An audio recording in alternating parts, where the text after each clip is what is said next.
ಓಂ ಗಂಗಣಪತಯೇ ನಮಃ. ಶ್ರೀ ಗುರುಭ್ಯೋ ನಮಃ. ಹರಿ ಓಂ. ನಮಸ್ಕಾರ.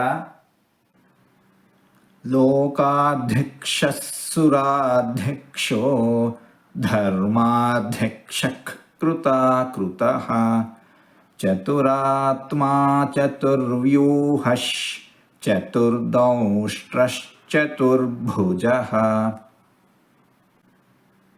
ಲೋಕಾಧ್ಯಕ್ಷಃ ಸುರಾಧ್ಯಕ್ಷೋ ಧರ್ಮಾಧ್ಯಕ್ಷಃ ಕೃತಾಕೃತಃ ಚತುರಾತ್ಮಾ ಚತುರ್ವ್ಯೂಹಃ ಚತುರ್ದೌಷ್ಟ್ರಶ್ಚತುರ್ಭುಜಃ.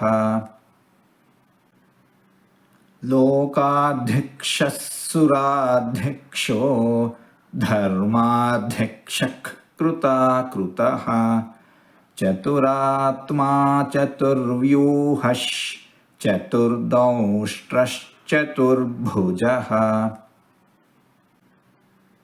ಲೋಕಾಧ್ಯಕ್ಷಃ ಸುರಾಧ್ಯಕ್ಷೋ ಧರ್ಮಾಧ್ಯಕ್ಷಃ ಕೃತಾಕೃತಃ ಚತುರಾತ್ಮಾ ಚತುರ್ವ್ಯೂಹಃ ಚತುರ್ದೌಷ್ಟ್ರಶ್ಚತುರ್ಭುಜಃ.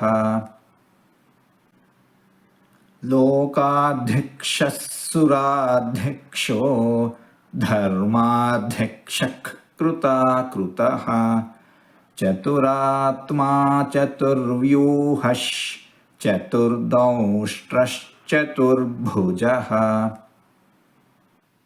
ಹೀಗೆ ನಾಲ್ಕಾರು ತೊದಲು ಮಾತುಗಳನ್ನು ಆಡಿದ್ದೇನೆ. ಇದರಲ್ಲಿ ಏನಾದರೂ ತಪ್ಪುಗಳು ಇದ್ದರೆ ಆ ತಪ್ಪುಗಳನ್ನು ಬಿಟ್ಟು ಒಳ್ಳೆಯದು ಅಂತ ಏನಾದರೂ ಇದ್ದರೆ ಆ ಒಳ್ಳೆಯದನ್ನು ಮಾತ್ರ ಸ್ವೀಕರಿಸಬೇಕು ಅಂತ ಹೇಳಿ ಪ್ರಾರ್ಥನೆ. ಈ ನುಡಿಗಳನ್ನೆಲ್ಲ ಆಡಿಸಿದ ಭಗವಂತನಿಗೇ ಸರ್ವವೂ ಸಮರ್ಪಿತ.